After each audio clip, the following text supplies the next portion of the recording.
Hi and welcome back to the GMBN Tech Show. Right, coming up on this week's show, we talk workshop injuries. Some of this stuff is going to make you wince, so some of it might bring a tear to your eye.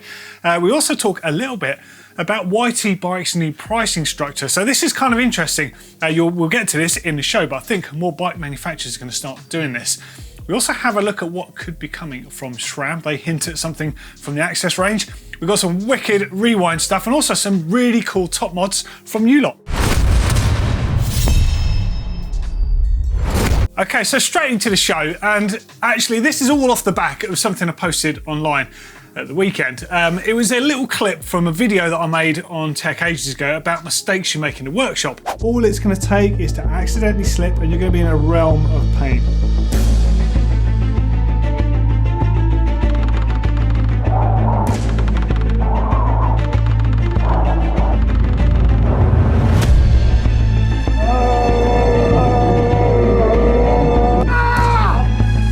With your bike naturally means that from time to time you're going to drop a few things. But anyway, some of the comments on the post were insane, so I thought I'd just got to read some of them because they're so good, and there's hundreds of comments on there.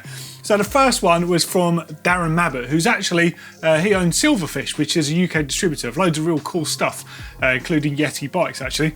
And he says, I pierced my nose when a headset spanner slipped. I mean, well, it must have been a long time ago, Darren, but using a headset spanner on a bike, but how the hell did you do that? Next one is from BB Copeland. So that's Brad Copeland. That's Kate Courtney's mechanic. That's royalty as far as mechanics go. Because when I was a kid in the shop, I had a bike in the work stand, the wheels were off, and I was removing a pedal. This was back when quick release seat post collars were normal. And this one wasn't particularly tight, I discovered. From the effort to loosen the pedal, I managed to drop the entire bike from the stand with the post still clamped in the stand, and the chainring landed directly on my big toe. It was like the last time I ever wore sandals in the workshop. Oh man, can you imagine how much that hurt? Oh, so bad. Dennis Pike photo. Oh man, I was trying to price the crown race of my old forks on a fork swap. I was using a metal pick to get in the gap. The pick slipped and went straight through my finger on the other hand. Oh my God. It was a really clean puncture though, and the pick was really sharp, so it did heal well, but holy hell, the blood. My living room walls looked like a murder scene. Sony Hawk says, hit myself in the face with pliers pulling a cable protector off an outer cable. That sounds like a Homer Simpson thing to do. In fact, there's a scene where he icks himself in the eye with a claw hammer, isn't there? Right with the corner of the pliers, it left a 3-point cut above the right side above my lip. Fairly deep, but not enough for stitches. Oh, do you know what? You're lucky it was on your lip and you didn't have a tooth out or hit yourself in the eye. And I Am Leon Official says, I smashed off my Monarch Debonair, but I forgot to empty the air can. Oh, yeah, that's painful. So pulled the air can off, 250 psi straight into my leg. Looked like a Smurf leg for a couple of weeks. I'll tell you what, there are so many painful things you could do in a workshop.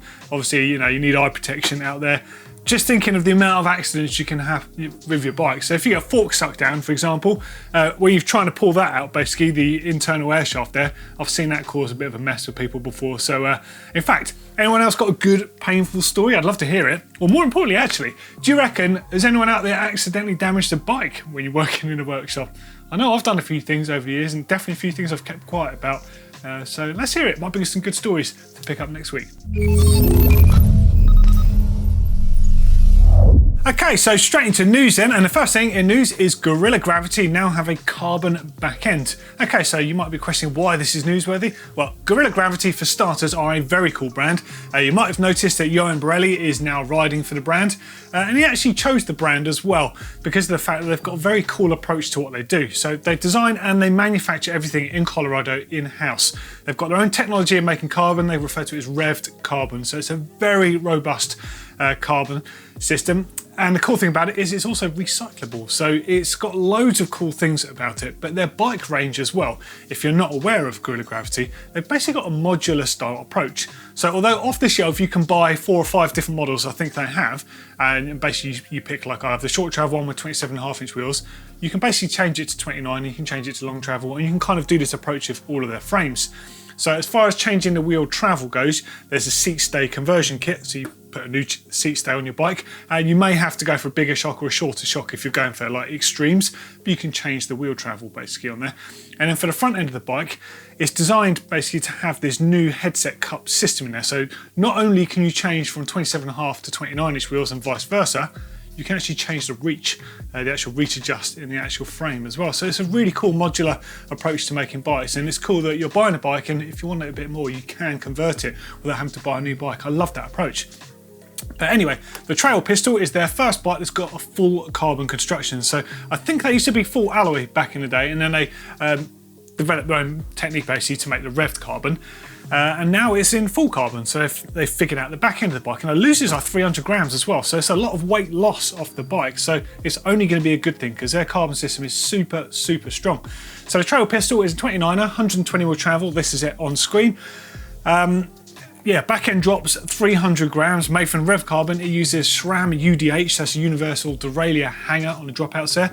The really cool thing about these, other than the fact they're going to be super easy to get in bike shops, is the fact that they can move. So if your derailleur is impacted on a rock from the front as you're riding past, it can allow the whole unit to swing up and backwards. So giving it a second chance basically instead of just braking or bending. Yeah, really cool. So, well, that's it really. Grid of gravity making carbon rear triangles. So I'm taking a guess that the rest of the bikes are going to have all this very soon. But the Trail Pistol seems a sensible bike to have that out there first. But great stuff. Really like what they do. I'd like to have a go on their bikes at some point. I'd rather go to Colorado and have a go on one of their bikes, admittedly, because I've never been there. But yeah, very cool stuff from them. Okay, next up is a few new tools. Parker got some new tools out. So the first one is the DAG3 derailleur adjustment gauge. Now, I don't know if you remember, a while back I went to visit a friend of mine, Finn, who runs full factory suspension. And we were talking about tools, and one of the things he uses on a daily basis is the derailleur adjustment gauge. And I was basically saying that I never really use it because I'm basically just working on new presenter bikes, whereas in a bike shop, like he runs, you're going to constantly be adjusting things like this, because if you bend it even a tiny bit, your hanger that is, your gears are all over the shop. So you really do need that if you're a bike shop. But he was actually saying that he's had that tool for so long that it needed modernising essentially because it didn't fit all the dropouts on modern bikes. Well, the new one should do that. And this is it on screen. Also, they've got the QTH-1, which is a quick change bit driver set. So it's basically a magnetic bit driver. Now, I know that most people are going to like using Allen keys, but some people like using bits. And actually, I really like that tiny little toe peak ratchet rocket that I've got, especially for things like water bottle cage bolts, because they're notoriously fiddly to get into. So I actually really quite like the approach of this. And they've also got a frame bearing kit. So it's a SBK-1. Now, this is something actually I want to get hold of, and I really want to try this one out because not done a sort of a frame bearing removal video for a very long time, and to be honest, not really done a proper one that's going to be really beneficial to a lot of people. So we're going to do those videos soon. I'm going to get hold of one of those. Okay, next up in news, well, not really a new product as such, but quite new for us over here in the UK, Manitou R7 Pro. I'm really glad to see this thing back. Now, I have actually got this fork for another video that we're going to be making soon. I'm just going to give you a little inkling to where that might be going. So there's someone quite famous on the wall up there behind me there, and he used to ride Manitou forks, and this is a little bit of a nod to older forks with the graphics that run vertically down the front of the fork. Yeah, that's about as far as I'm going to go with this, but I got this fork in, and actually it's made me realise how cool it is. So it's got a Dorado air spring in there. This one is 110mm travel, but I think it does 80 to 120, so you can adjust the amount of travel on it. It's got internal volume reduction, basically, so instead of having to put plastic volume spacers on the inside of the fork, you can do it internally on this, so that's a really cool system. And I think they say it's got 5-position internal air volume, so that's super cool. Reverse arch on there with 32mm upper stanchion, so this is really their cross-country trail fork. It's not as big as the Mezza, but it's like a scaled down version. So like the Mezza, it's got a hexagonal axle system on the bottom there. That combined with that reverse arch makes it strong enough and stiff enough that they don't need to go bigger in terms of stanchions to get the stiffness back. So that's quite a cool approach. I mean, it's a nice light fork. It's really quite nice. It's got 3-position damping on the top there. A few more details for you that you can see on screen here. So yeah, 80 to 120mm travel, 32mm stanchions, reverse arch, hex axle, IVA, which is the internal volume adjust, the VTT Pro damper, so that's actually got 2 completely separate circuits for high and low speed compression. The Dorado air spring it also has, which I've not even got out of the packet yet, little mudguard fender that basically fits directly onto their own archway. So really nice stuff. Now I hear amazing things about the Mezza, so I've got high hopes for the R7. But I also hear around the campfire that they've got a couple of new products coming, and one of them is a brand new shock design. Now Manitou have had some good shocks in the past. They had the Swinger, they've had, I can't even remember the name of the other shocks they had, but all the Sherman forks and stuff back in the day were amazing. So I'd really like to see Manitou back on top again, because, you know, let's face it, there's room with RockShox and Fox out there. Marzocchi are coming back again. Come on, let's get Manitou back up there. I think they look awesome. Okay, next thing I want to talk about is a post on Instagram by Sram MTB. This is it on screen. Now, they used the hashtag here, all day access. Yeah, so what do you reckon are in those boxes? I looked through those comments, and a few things people said are a cheaper version of Access, maybe, a cheap option instead of a whole group set. Well, that's kind of, could be cool, like an upgrade or something. Someone said Access brakes. Well, I don't think that's going to happen, but kind of cool. Someone said GX Access. Or, yeah, could be, but that seems like the cheaper end to go. Maybe not for something quite so high end. And someone else said 7-speed downhill access. I mean, I actually see the 7-speed downhill access as something kind of quite cool, and it would suit racers. But how many of those are they going to sell? That would be the limitation with that. And who knows? I'd like to know what you think, but surely there's going to be something dropping from SRAM soon. A little bit of an Easter egg from them.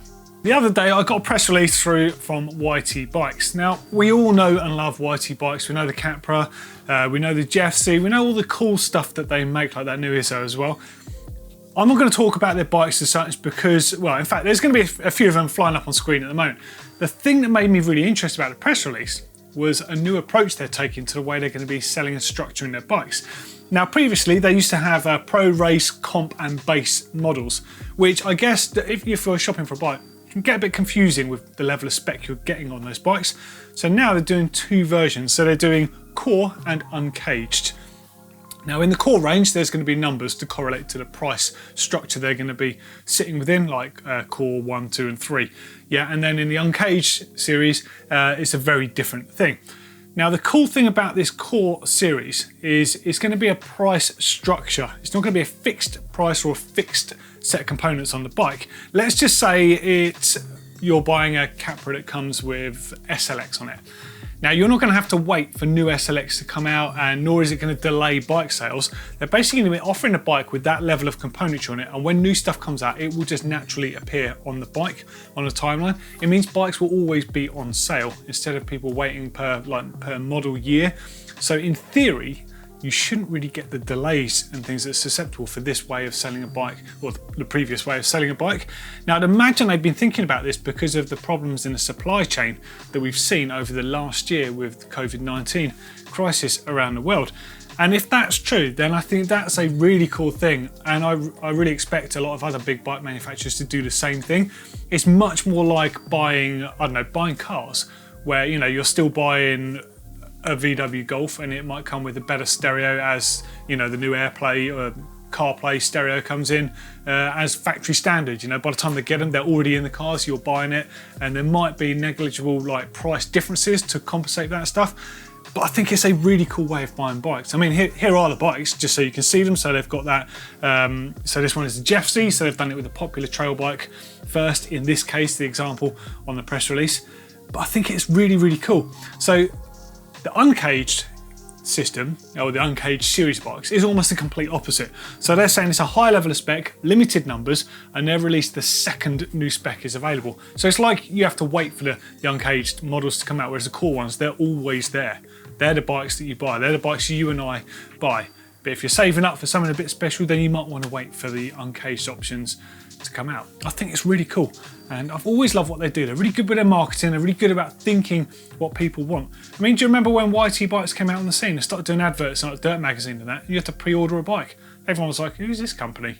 Who are these cowboys trying to take money off us and not give us something? But look at them now. What an incredible company. I think it's great. Hats off to YT Bikes for yet again trying to do something a little bit different. I think it's really cool. Okay, so let's jump into some comments from last week's show. Now, there were loads of comments on stuff that people have been buying that have had bad luck with. So in fact, so many that I actually need a bit of time to go through this because I think there's a good topic in there or perhaps something else. So I'm just going to pick out some other random comments. One of them was from Looney Tune, who says, shame more brands seem to be dropping 27.5 in a range. Commercial have also stopped doing 27.5 inch trail and enduro bikes now other than hardtails. Yeah, I kind of agree with you, even though I don't have that much interest myself in buying them. I think it's a bit frustrating when bike manufacturers do jump on something like this. Of course, moving from 26 to 27.5 was a logical progression, but it wasn't too crazy. But the difference between 27.5 and 29 is quite significant. And yes, you can't argue that for taller riders it makes more sense to ride a bigger size wheel. I know loads of people my height that prefer riding at 27.5 inch wheels that would definitely be in your shoes, and they're going to be a bit more limited with what they buy in the future. Yeah, I get that. But then going back to news, when I was talking about Gorilla Gravity, it's also cool that you're getting frame manufacturers and bike manufacturers offering bikes, you can set them up how you want. And even on last week's show, owners of white bikes with 29 inch wheels have got the ability to run 27.5 in the rear if you want to do that. So there are ways of tuning things. But yeah, I think there's is anyone else actually frustrated with that? The fact that the bike industry is largely going after 29s. Next up's from Charlie9. Hey Doddy, is there any real value to buying limited edition bikes? No. That's kind of, yeah, there's none, is there? There's none other than having a thing that not many other people will have. And I think if you look in any industry, whether you're buying a hi-fi amp or you're buying a car or whatever, people like limited edition stuff, don't they? They like to have something a bit different. And I guess if the USP for that is it's, I don't know, like a Lewis Hamilton's signature Mercedes, some people that are massive fans are going to want to buy it because of that. So I guess it's just carves a little niche. So no, there's no real value unless you manage to buy a limited edition something that could be worth money down the line. And that does happen here and there. But I think it's cool. I think it's good to throw that out there. Team edition bikes are always quite cool. The same with helmets and stuff. You know, you might want to look like your favourite team rider. You might want to look like Minar or Bruni or whoever. I think that's kind of cool to have that stuff available. Bill Derris, back in the late 80s, the day before the Kamikaze downhill at Mammoth, there was an uphill race going up the same course. Yeah, the Izaki Mac for utter lunatics. I did that race. Sorry, Bill, you're not a lunatic. You kind of are though if you did that. I did that race, then followed up with a test run on the downhill with my Tom Ritchie hardtail cross-country bike. Have to admit, that was one of the scariest experiences in my lifetime. Coming down the first half mile of the downhill with broken shale surface was extremely loose, so you basically couldn't touch the brakes once you'd committed. I dropped out the next day's Kamikaze run for good reason. Kamikaze course is still there, but doesn't appear to include its first half mile section any longer. Those were the days.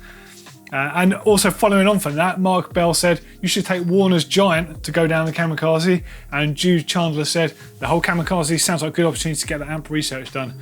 Okay, so in reverse, if I had the amp research, which I've had for a long time up there, built up, there's no way I'd ride it down the Kamikaze because let's face it, the down tubes are going to crack like they all did back in the day. I'm only building that when I get around to build it as a work of art. I just think it's just one of the most beautiful bikes ever. Should I take Warner's Giant to the Kamikaze? Yeah, I'd love to. That would fit me. Admittedly, old school geometry would fit me. I'm actually helping Rob out. I've got a load of photos here of him on that bike from Cairns in '96, riding that bike in his skin suit. In fact, here they are on screen. So this is Rob's Giant that you're talking about on screen right now. This is Rob in the said skin suit. Yep, this is what downhill racers used to look like back in the day. And a few more other ones of Rob. I think this one's with Steve Pete. Yep, they look like Beavis and Butthead here in the nicest possible way. Those two were just absolute jokers together. Yeah, just a few more random shots. Now these ones, as far as I know, were all taken by Justin Loretz, who did give me these images. So thank you, Justin. And just to let you know, I'm scanning these and I'm sending them to Rob Warner because he's going to put these in his bike check that he's running on his own channel at the moment. So keep an eye out for that. Oh, and Rob, if you're watching or if anyone fancies telling Rob in the comments, let's have a go on that Giant when you get it up and running. Love to try it because I actually had I had a 970 and 4 990s back in the day. I used to flare out head tubes on them because they were made of like dirt cheap Alcoa aluminium. It was like putty, but the bikes were amazing, so good. Yeah, let us know, that'd be cool. All right, let's jump into Rewind. We haven't done one of these for a little while. So Rewind is all about old school bikes and tech. If you've got an old school bike or a bit of tech, show us. Take some shots, send it in. There's a link right there. And I'm going to show you some right now. So the first one is from Jonathan, who's in the UK, but it's a Rally USA bike. Now this might confuse some people in the UK, but not necessarily in the US. So in the UK, rally bikes were born and bred in Nottingham. It was a UK brand as far as we're concerned. But there was also Rally USA, which operated, from what I could work out, as more like a franchise, completely separate part of the business, but it bore the same name. But as far as I know, it never used to have the heron head badge on it. And this one is undeniably a Rally USA, 26 inch, probably a 23-inch frame. It looks massive.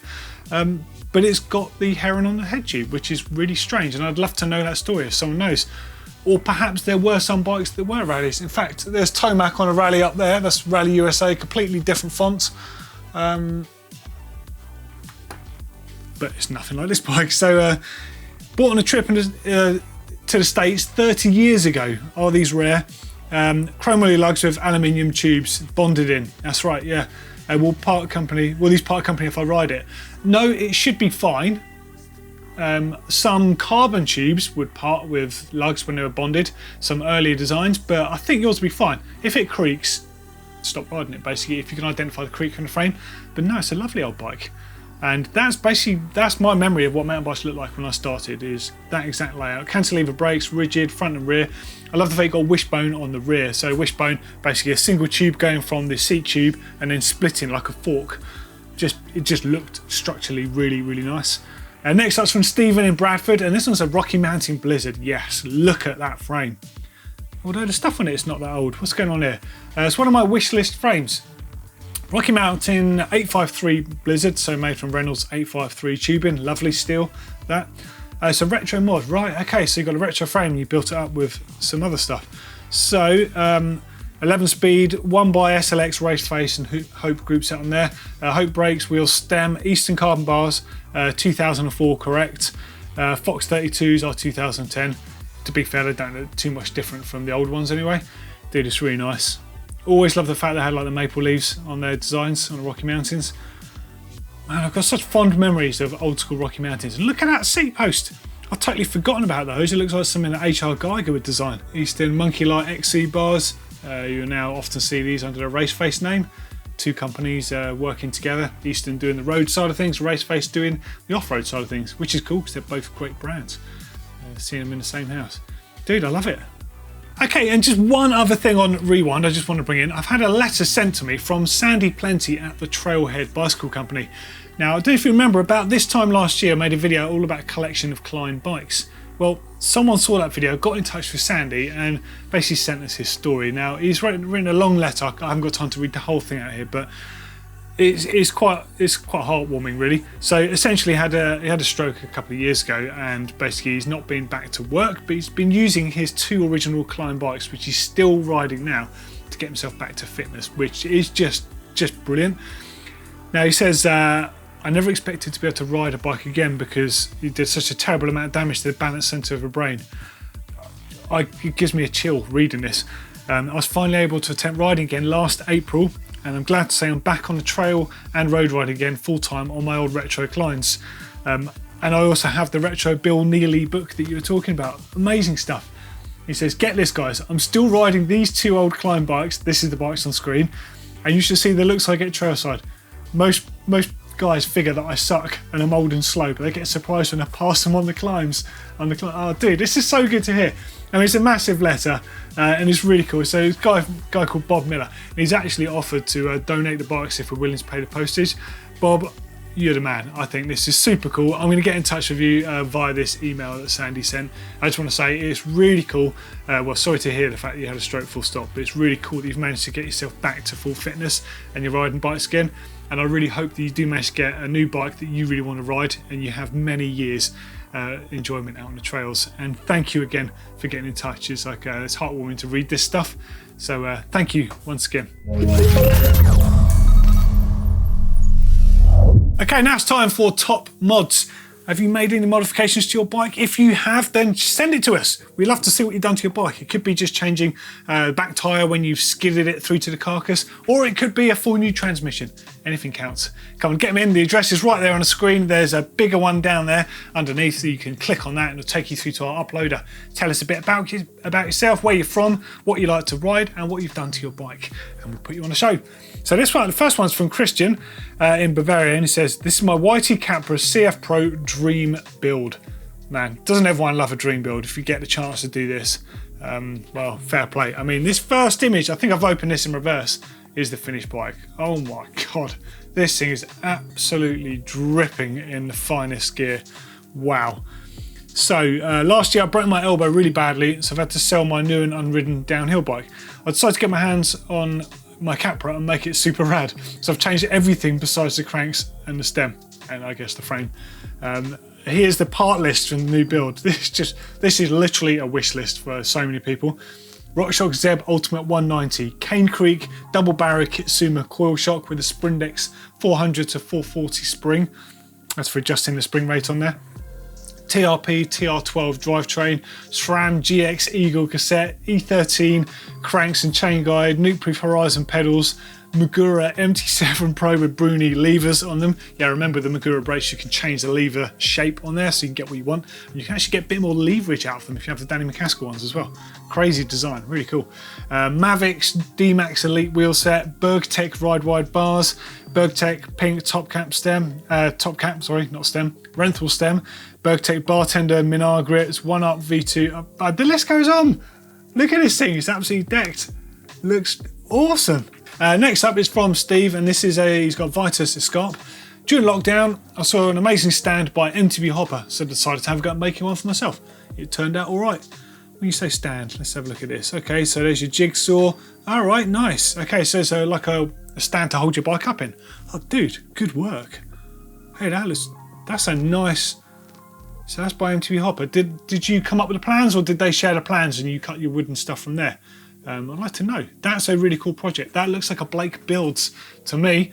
Very cool stuff, and almost as cool as that Onza white porcupine that's resting in the stand. Dude, it looks great. Oh, you sticker bombed it as well with like magazine prints and things like that. Really cool. So you've been hacking up MBUK, judging by the mint sauce in there. Dude, it looks really good. I love it. Nice. Next up is from Garrett in Oklahoma. My name's Garrett and I'm submitting a friend's hack he's graced me with via text. My friend David Gregory is 4 months new to mountain biking and competing in his first XC race on a fixer-upper bike. With a newborn at home and on a severe budget using old skateboard parts, he came up with this amazing chain tensioner that works really well. I'd love to surprise him with a spot on the show and be happy to record his reaction. He doesn't know I'm doing this. Dude, I'll tell you what, your mate is, I mean, yeah, it's definitely a hack, and there's some sharp edges on that I'd probably want to file off myself. But I can see exactly where it's coming from. So the chainstay mounted tensioner, that is just like an old DCD, like Dave's chain device. So your mate, probably without even realising it ever existed, has basically just made a legit chain guide. But he's also made an upper guide as well. And using, are they skateboard wheels? Yeah, skateboard wheels by the looks of it, yeah. And made an upper chain guide as well. Dude, that's ingenious, but get those sharp edges filed off. But what a cool idea. I mean, it definitely looks a little bit Heath Robinson, but some people like the functional look. I think it's great. Awesome work. Great stuff. Okay, well, that's all we've got time for this week. Hopefully you enjoyed the show. Hopefully you enjoyed some of the stuff that's popping up now. We're starting to see some cool stuff appearing in news. This time of year is always exciting. New bike brands, new things launching. As always, leave us some feedback in the comments underneath, and we'll catch you on next week's show. See you later.